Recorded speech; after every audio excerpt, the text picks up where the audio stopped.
Welcome in. I'm Kainani Steves with Khahil from Locked On Pistons as we keep you up to date on all of the trades going down before the NBA trade deadline gets here. And one of the first ones we saw today, it's been pretty slow, but Simone Fontecchio is headed to Detroit and kind of giving up some contracts, giving up a pick on the way back. Ku, what was your first immediate reaction when you saw the trade go through? I thought it was a good trade by Troy Weaver in this front office. I don't think that there's going to be any big deal coming for the Detroit Pistons, but they need to do something at this deadline to help this roster. There's no saving this season, but they need to pick a direction whether they want to go enter full-on tank mode or to acquire some guys that can help, try end this season on a good note with their young core and allow them to try to grow and develop for the rest of the year. I think adding finally a guy that can shoot threes, a movement shooter, not just a catch and shoot 3-point shooter, but a movement shooter that also is not a blow by on defense. It's something they've needed for years, and that's something he can bring to the team. So I think, they've needed shooting just anywhere, but specifically at the wing to add some size and some average defense is big time for this squad. Detroit's going to have some control as well because he'll be a restricted free agent. So if they want to keep him long term, that's an option. Any concern with giving up picks and what they gave up in this, or do you think it was a pretty good deal? No, I'm not concerned at all with it. They gave up Procida, who was an overseas prospect they drafted a few years ago.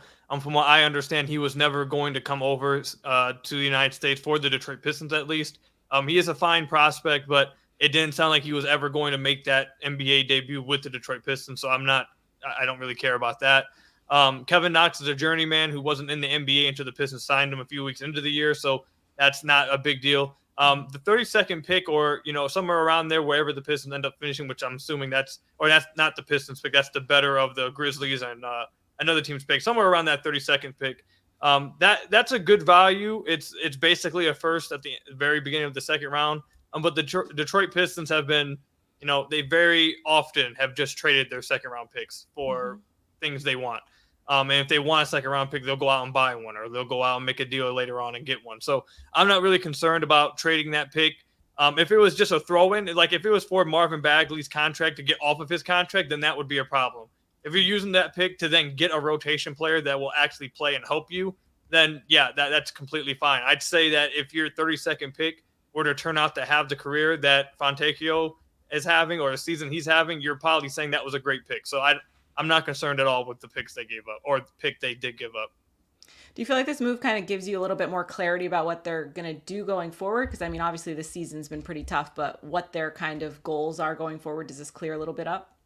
And to be honest, not really. This team is very confusing. I'm not sure even with this deal, I'm not sure what they're going to do within the next 24 hours before the deadline. I'm not sure what they're going to do once the offseason rolls around. We've been told change is coming from the ownership since December when this 27-game losing streak was happening. And they've made a trade for Mike Muscala and Danilo Gallinari, two aging vets, and then Fontecchio, which is a fine deal. But it's not like it's drastically changing anything for the Detroit Pistons. I think it more so points to the fact that they believe, the front office and this organization believes, that if this young core simply had quality role players around them, this season wouldn't have gotten out of hand as it did. And maybe, that's obviously a failure on them to not address that before the season. I'm going to have to wait till February 7th to do so. But if anything, what it tells me is that they believe that this young core would have been having a much better season if they simply had quality role players around them that could play, that wouldn't be considered one of the worst players in the NBA, which is what they've had for the totality of this season. So that's the only takeaway I have long-term with this. Outside that, I don't know. Is there a big trade coming tomorrow? I don't know. Is there a smaller trade coming tomorrow? I don't know. I'd guess no, but I don't think this tells you whether they're going to or not. All right. Thanks for the update. Of course, check out Locked On Pistons for all of what this trade is going to mean. And of course, we'll keep an eye on anything that comes up later as the NBA deadline approaches.